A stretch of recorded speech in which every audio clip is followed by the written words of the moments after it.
রিয়া আলমকে করুণা করে রাখতে চাচ্ছে। ভালো না বাসলে করুণা করার ভালো লাগার তো কোনো মানে নাই। অনেকেই বুঝতে পারি না, তাই না আলম? যে আমি এত স্বাধীনতা দিলাম, দেখা গেছে সে ঘোড়া টিঙ্গিয়ে ঘাস খেয়ে। না, আমি বরাবরই তো একলা ব্যাচেলার। আমি আমার ২ টা বেবি, একটা ছেলে, একটা মেয়েকে নিয়েই আছি। যেই মানুষটাকে, সেই মানুষটা আমার মনের মতো করে যেদিন আসবে তাকে নিয়ে আবার হয়তো আমার নিজের পথ চলা শুরু করতে পারে। এখন একজন মানুষকে করুণা করে আমি রাখবো, মানে আমি এটা শুনেছি যে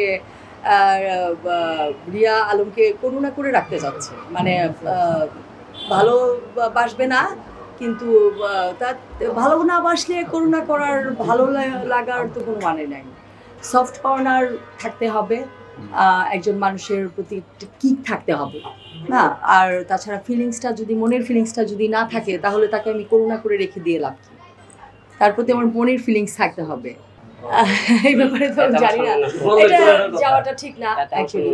হয়তো হিরোর মানে ওয়াইফ হিসাবে ছাড় দিয়ে রেখেছি বেশি, যে কারণে একটু স্বাধীনতা বেশি পেলে অনেক মানুষ এরকম স্বাধীনতা পেলে, মানে যাকে বলে ছাড়া গরু। আমার গরু আমাকে তো দেখে রাখতে হবে। আলমেরও প্রথমে যে স্বাধীনতাটা দেওয়া ছিল সেটা মানে আলমেরও, মানে আলম নিজেও হয়তো বুঝতে পারেনি। এটা আমরা অনেকেই বুঝতে পারি না, তাই না আলম? যে আমি এত স্বাধীনতা দিলাম, দেখা গেছে সে ঘোড়া টিঙ্গিয়ে ঘাস খেয়ে। আমার লোকজনের সঙ্গে যে সে কথা বলছে, তো তখন আমার নিজেরই খারাপ লাগবে, তাই না? বা আমার এত কিছু থাকতে আমি ১৫ মিনিটের ভিডিও করার জন্য আরেকটা বাড়িতে কেন যাবো? এরকম আমার নিজের দিক থেকে হলে আমি তো অবশ্যই যাব না। আমার নিজের হাউস নিয়ে আমি পড়ে থাকি।